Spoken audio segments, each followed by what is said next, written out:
30 సంవత్సరాలు ఎంతో మంది బీద పరుపైన ఉన్న విద్యార్థులని అత్యున్నతమైన స్థానంలో తీసుకెళ్లి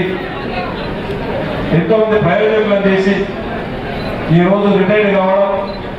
బాధకరం. ప్రభుత్వ ఉద్యోగి పుట్టిన వాడు గిట్టక తప్పదన్నట్లు ప్రతి ప్రభుత్వ ఉద్యోగి కూడా రిటైర్మెంట్ కాక తప్పదు. అయిన తర్వాత కూడా భగవంతుడు వారు చేసిన 30 సంవత్సరాలు చేసినటువంటి సర్వీస్కు సేవలకు తప్పకుండా భగవంతుడు వారు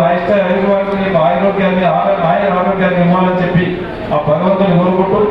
వారిని వారి కుటుంబ సభ్యుల్ని ఇంకా కూడా ఇష్టంగా ఇవ్వాలని చెప్పి ఇంకా వారి కుటుంబం వారి పిల్లలు కూడా అత్యున్నతమైనటువంటి స్థానంలో ఎదగాలని చెప్పి భగవంతుని కోరుకుంటూ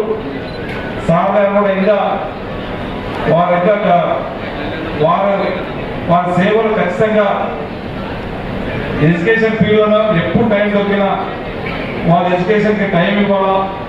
ఇక్కడ ఉన్నటువంటి తాండ్రూరు నియోజకవర్గంలో ఉన్నటువంటి విద్యార్థుల భవిష్యత్తుకు వాళ్ళ సూచనలు వాళ్ళ సలహాలు ఇవ్వాలని చెప్పి కూడా కోరుకుంటూ నాకు అవకాశం ఇచ్చిన వాళ్ళందరూ కూడా మనస్ఫూర్తిగా ధన్యవాదాలు చెప్పుకుంటూ ఈ కార్యక్రమంలో పార్టిసిపేట్ అయినటువంటి ప్రతి ఉపాధ్యాయులకు